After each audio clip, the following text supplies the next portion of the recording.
Welcome to the Book Cook. I'm Wild Bill, and this show is going to be a passion project of me and our creative team. I am extremely passionate about books, and our team is extremely passionate about making movie magic. So this show will consist of a new recipe and a new book each show, and I will be showing y'all steps of how to make this recipe, and I will be going over the book. I am by no way a professional chef, but I enjoy cooking and I love reading. So this show will be our very first, and I hope y'all like it. 3, 2, 1. Our book is The Immortal Irishman. Thomas Francis Moore, who is an Irish revolutionary and an American hero who has a wild journey through life with a mysterious end. It's a great book, and I'm very excited to tell y'all about it. So the recipe for this episode is going to be a honey chicken sriracha over rice. I'm going to incorporate some veggies, some carrots, and some zucchini into it. And all my recipes are found either on Pinterest or from a cookbook. I'm not the original creator of them. You will need honey, sesame oil, butter, liquid aminos or soy sauce, sriracha, gochujang, and you will also need minced garlic. Once you have mixed together all of the ingredients, you will put it on the stove to start warming. Once your sauce is made, you're going to pour it into the pan just so that it can start to heat up. Get it all nice and in there. Yeah. And then what you're going to want to do is, once it heats up for maybe 2-3 minutes, you're going to add like maybe 2 tablespoons of minced garlic to it, and then just continue to stir it, and you're going to let it just cook.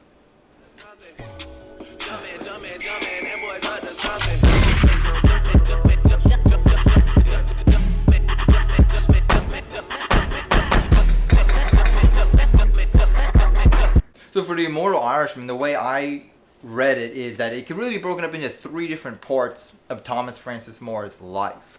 The first part is his early life. He was born in 1823 in Ireland to a very wealthy family.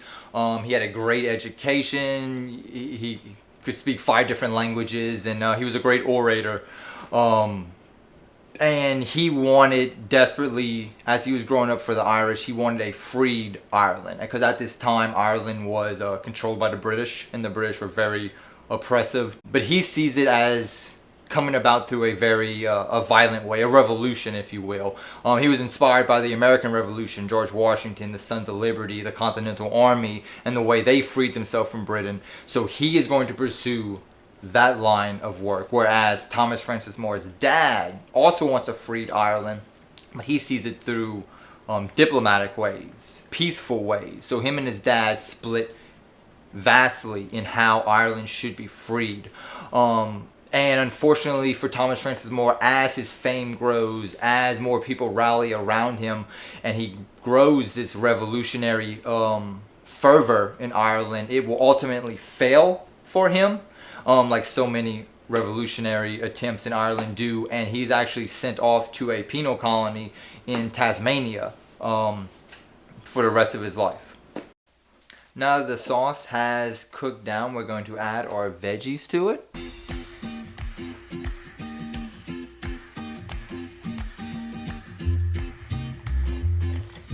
are better than their legs. I don't know if anyone uses duck legs. Oh, you. Yeah, whenever we're off the topic.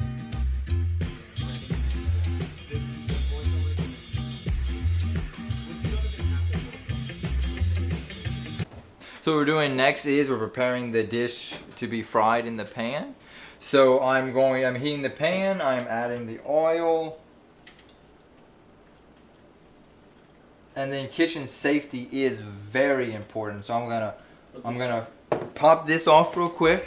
Pop this off. And I'm going to have a handy dandy apron available for me to put on so that no oil splashes on my nice shirt. And I'm also going to move my book so that no oil splashes on the Immortal Irishman to keep him immortal. And yeah. All right, now we are adding the breaded chicken to the hot oil so it can start to fry.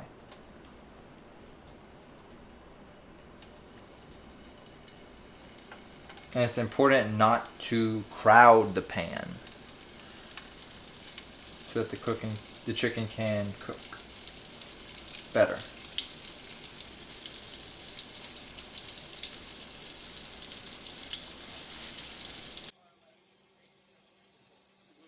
So the second part in my mind is Thomas Francis Moore is in Tasmania now. And he's sent there to be a part of a penal colony. But as a political prisoner, him and his other revolutionary figures aren't actually put to hard labor. They're just there living out the rest of their lives. They plan to escape. Thomas Francis Moore coordinates it and actually is successful in escaping from Tasmania.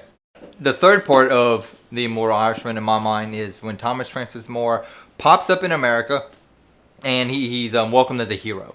All the Irishmen that have immigrated to America see him as still this beacon of hope of someone freeing Ireland. He goes on a lecture tour, speaking, rallying the masses. But around the same time in America, the Civil War is kicking off. And Thomas Francis Moore actually decides he's going to side with the Union. He's actually given the position of a captain. He will lead his own brigade in the army for the Civil War, and he's going to make it up entirely of Irishmen.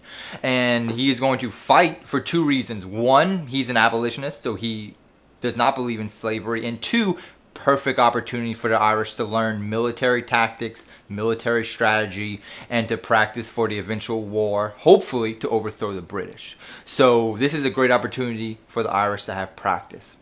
And he does a brilliant job in the Civil War for the Union. His Irish brigade is, they stand alone as this brigade that will go into any battle, that is not afraid, that is fierce, and all these other things.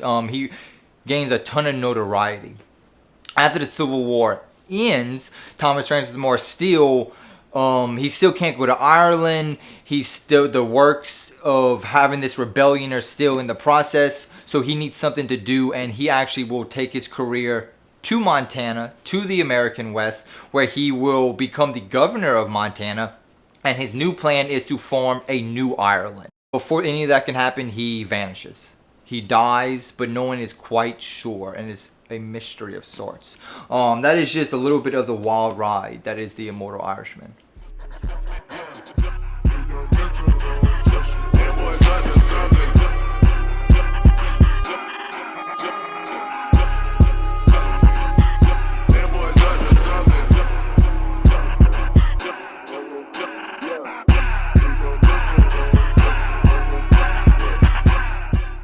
It's the book cook here, Wild Bill, with my special guest Dalton Kay, who I consider a fantastic cook. So what we're going to do with this segment here is at the end, the meal is cooked, it's ready to go. Dalton and I are going to try it, and I want his honest opinion of it. And then I'm going to have a few little questions about the Immortal Irishman to Mr. Dalton as well. So Dalton, let's try it. Let's see how it is.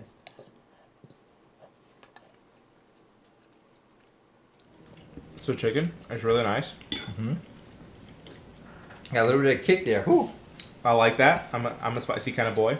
Whew. And, It's good though. all right. Vegetables are nice.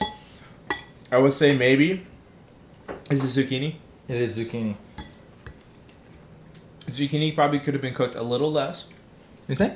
I like a little bit more texture with my zucchini because it gets soft really fast. Okay.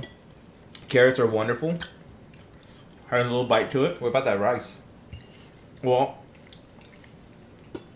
I was watching you use rice, and You know I am from Crowley, the rice capital of the world. right, and I would assume you'd use proper white rice, but I see they use brown rice, which is good.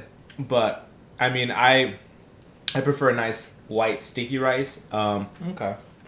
It's still good, properly cooked. I really have maybe no major complaints outside of, maybe the zucchini could be cooked a little less, maybe a little bit more salt on some of the chicken. But Okay. It is really a good dish. I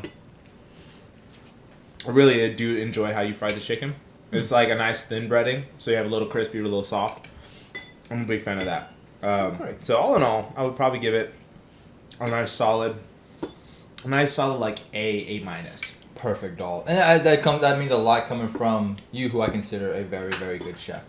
Now let's jump to the Immortal Irishman. I have we went over the whole book. I have a few questions I just want to ask you real quick. They're not specifically about the book, maybe just about Ireland in general, maybe about the book as well. So as you can see on my shirt is the Irish flag. Right. Green, white, and orange. Do you know what each color represents, Dalton? Not at all, but let's go with the green as freedom, white as purity, and orange as warriorship. Let's go with that. Okay, so, and the flag ties in with the book, trust me on this. The green represents the Irish Catholics, so those are the ones being persecuted by the British. The orange is the Irish Protestants, who were British, and the white is that peace that Thomas Francis More was constantly trying to, and the rest of Ireland trying to get both of the sides peaceful and the British out. Never would have guessed that. And the flag actually came from Thomas. He went to France to try to get support for a revolution. France didn't help him, but they gave him the flag instead. Well, sounds about right. And when he went back, well, they didn't help him out for his own reasons, which are explained in the book. But when he went back, he flew the flag for the first time in Ireland, and then it eventually becomes the flag of Ireland. So he brought it to Ireland, and it becomes the national flag. Okay. Second thing, I have one more question for you, Dalton, before we go. Okay. I need my books from my lovely wife. These are a stack of my books. Okay. I am reading one of these books right now. Okay. Can you tell me which one it is? Wild Bill.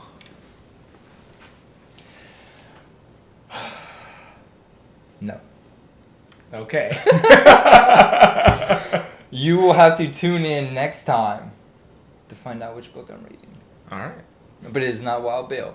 But as Wild Bill and the book cook, I am signing. Again, as Wild Bill and the book cook. As Wild Bill, the book cook, I am signing off. But thank you for watching. The honey sriracha chicken recipe will be added to the. It'll be again. Okay. We'll be in the link below. We'll be in the link. Down We'll be in the link down below. Wait, where do I start at? Right? Subscribe, ring that bell. Don't you keep on, whatever.